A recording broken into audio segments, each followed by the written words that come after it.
도대체 언제쯤 예적금의 비중을 낮추고 주식을 사야 하느냐. 개인이나 기업이나 이 위기 상황에서는 현금을 보유해야 다음 상황에서 우리가 좋은 투자를 할 수 있다는 거죠. 1금융권인데 4.5도 있고요. 시장에 두 가지가 동시에 등장을 해야 돼요. 예적금의 비중을 낮출 때는 말이죠. 동시에 진행될 때 가능한 겁니다. 라는 국면이 나타날 때는 제가 말씀드린 것처럼 돈줄남도 예적금의 비중을 낮춰라 라고 말씀드릴 수 있을 것이다.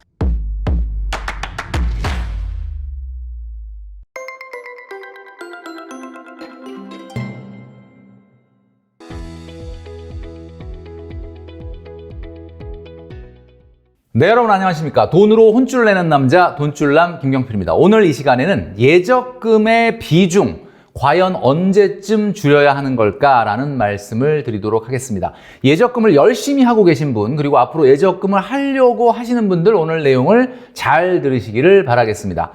자, 돈줄남은 그동안에 1년 동안 거의 예적금을 강조해왔죠. 저축이 정말 중요하다. 그리고 그 중에서도 가장 중요한 것은 현금 보유 비중이 굉장히 중요하다. 현금을 잘 보유해야 된다. 이런 말씀을 계속해서 드리고 있습니다.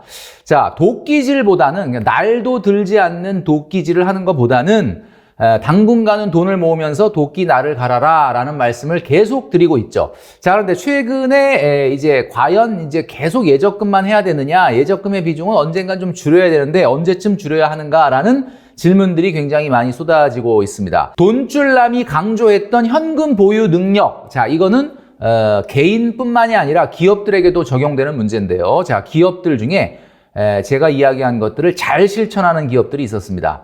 자, 이런 보도가 있었는데요. 위기에 믿을 건 현금뿐이다. 각 회사별로 잉여 현금 흐름을 많이 갖고 있는 회사들이 소개가 됐습니다. 보니까 현대상선이죠. 그리고 한화, 기아, GS, 대한항공.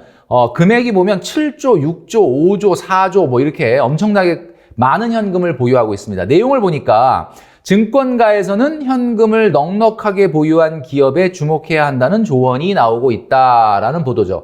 자, 이게 지금 나오면 어떡합니까? 제가 1년 전부터 얘기했잖아요. 현금 보유 능력이 중요하다고.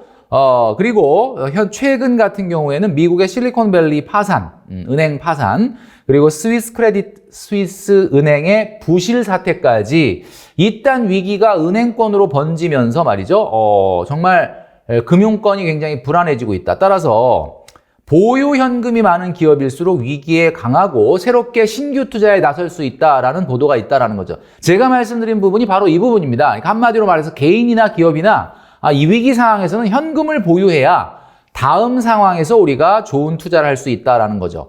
결국 돈이라는 것은 말이죠. 위험자산과 안전자산을 셔틀런을 하게 돼 있거든요. 왔다 갔다 하게 될 텐데 경기 순환 사이클을 제가 보여드린 적이 있죠. 다시 한번 여러분들에게 설명드리겠습니다.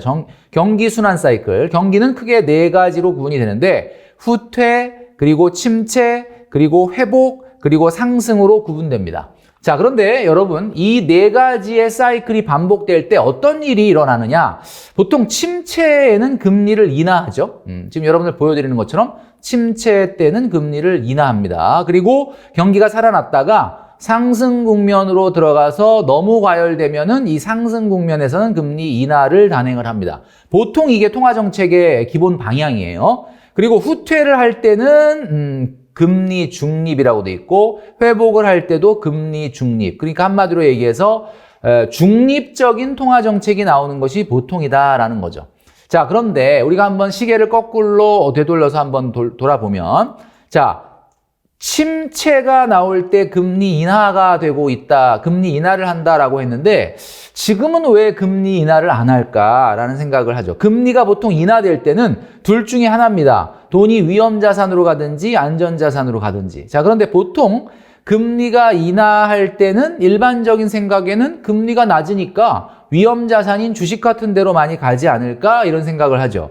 반대로 금리가 인상될 때는 안전자산으로 좀 쏠리지 않겠느냐. 왜냐하면 금리가 높으니까. 이렇게 생각을 많이 하죠. 그런데 이 이야기는 맞을 수도 있지만 안 맞을 수도 있습니다. 경제라는 것은 항상 공식처럼 이렇게 딱딱 맞아떨어지는 건 아니기 때문에. 자, 2020년, 21년도로 한번 생각해 볼까요? 2020년도는 코로나로 굉장히 힘들었죠. 그리고 그 해에는 경제 성장률이 마이너스 0.7%를 기록할 정도로 어려웠어요. 그런데 2021년도는 어땠습니까? 물론 아직 코로나가 완전히 극복되진 않았지만 이제 백신을 다 맞으면 경제가 좋아진다. 소비가 살아날 것이다. 라고 하면서 굉장히 경기가 상승했던 것을 우리가 알습니다. 한마디로 말해서 경기가 상승 국면이었죠. 자, 그래서 여러분 한번 잘 보시면 2021년도에는 소비도 나쁘지는 않았고요. 코로나이긴 했지만 수출도 그렇게 또 많이 나쁘지 않았고 투자가 굉장히 좋았죠. 기업들이 이제 코로나가 끝나면은 굉장히 경제가 살아날 거라고 예상을 하고 많은 투자를 했다라는 겁니다. 자, 그러니까 한마디로 경기는 상승을 했는데 금리는 인상을 하지 않고 어떻게 했죠? 그 당시에 금리는 인하를 했죠. 자, 지금 보여드리는 것처럼 이 인상을 한 게 아니라 지금 인하를 했다는 거죠. 그러니까 원래는 경기가 상승할 때는 금리를 인상을 해야 되는데 2021년도에는 상승하는데도 또 금리까지 인하를 해줬기 때문에 어떤 일이 일어났느냐? 자산시장에 폭발적인 상승이 일어났다라는 이야기입니다. 자, 제가 지금 이 얘기를 왜 드리느냐? 지금 그러면 우리의 상황은 어디에 와 있느냐?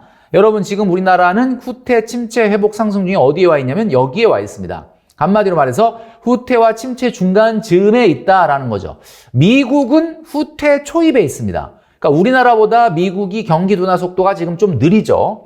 그러니까 우리가 조금 더 침체로 가는 속도가 빠르고 미국이 그거보다 좀 느리기 때문에 현재 기준금리 차이가 1.5% 벌어져 있는 겁니다. 그러니까 우리가 금리의 속도 조절을 먼저 단행을 한 거죠. 미국은 아직까지는 금리를 올리는 스탠스고 그래서 1.5%가 차이가 나는 겁니다. 그렇게 해서 우리나라 금리가 지금 3.5고 미국은 5%, 4.75에서 5%를 기록하고 있다. 이렇게 볼 수가 있는데 자, 그렇다면 침체가 깊어지면 금리를 인하하지 않겠느냐라고 이제 볼 수가 있는데 우리가 지금 발목 잡혀 있는 것은 우리 자체적으로 통화 정책을 수행하기가 좀 어려워요.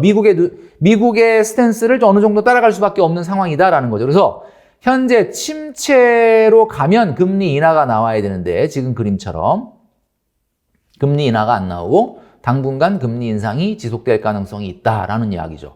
그러니까 이 부분 때문에 현재 상황에서는 아직까지 여전히 예적금의 비중을 낮춰서는 안 된다라는 말씀이 나오는 겁니다. 그러니까 물론 우리나라가 4월 달에도 금리를 동결할 가능성이 생기긴 생겼습니다. 그런데 그렇다 하더라도 여전히 금리 인하의 스탠스는 아니란 말이에요.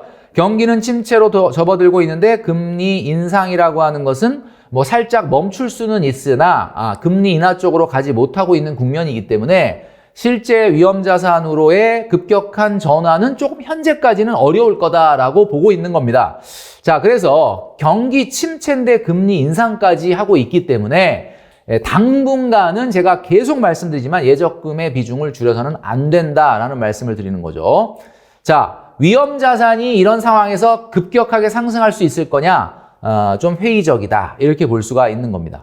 자, 돈줄남이 3개월 전에 올린 영상을 한번 꼭 보시기 바랍니다. 지금 제가 말씀드린 내용을 좀 알 것도 같은데 모를 것도 같다라고 하면 부자들은 반드시 이 4가지를 남몰래 매달 본다라고 했던 영상이 있었어요. 이 영상에서 기본적으로 경기의 변화를 우리가 어떻게 예측하는지에 대한 설명이 나와 있기 때문에 이 영상을 한번 참고로 보시면 좋겠다라는 얘기죠. 자, 그렇다면 언제쯤 예적금의 비중을 낮출 수 있을까요? 라는 질문에는 이렇게 답을 할 수 있을 것 같습니다. 머털도사가 있지 않습니까? 머털이. 이 머털이를 아마 아는 분이라면 80년대생이지 않을까.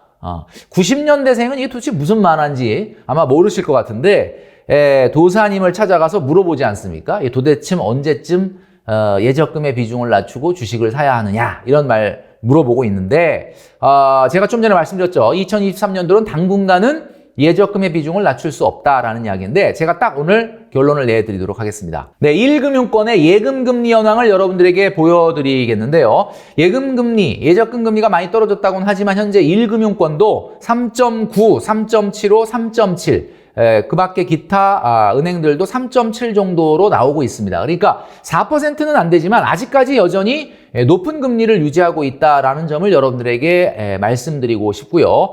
1금융권의 적금금리는 얼마나 되느냐. 적금금리는 예금금리보다 조금 더 높기 때문에 1금융권인데 4.5도 있고요. 3% 후반대인 3.9, 3.6, 3.6 그리고 대부분 3.6에서 최소한 3.5% 정도는 지금 유지되고 있다. 그러니까 여전히 여러분들 예적금에 대해서 흔들리지 말고 열심히 예적금을 해야 된다라는 말씀을 드리고 싶고요. 제가 좀 전에 얘기했던 것처럼 언제쯤 그렇다면 예적금의 비중을 낮출 거냐를 제가 지금부터 딱 정해드리도록 하겠습니다.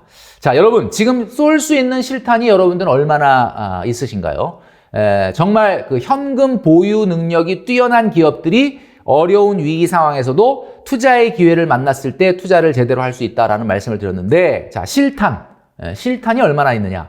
예적금의 비중을 낮출 때는 말이죠. 금리 인하와 경기 상승이 동시에 진행될 때 가능한 겁니다. 자, 근데 제가 좀 전에 뭐라고 말씀드렸죠? 금리 인하는 곧 단행될 가능성이 있지만 경기 상승은 아직까지 먼 일이기 때문에 아직은 아니다라는 거죠. 시장에 두 가지가 동시에 등장을 해야 돼요.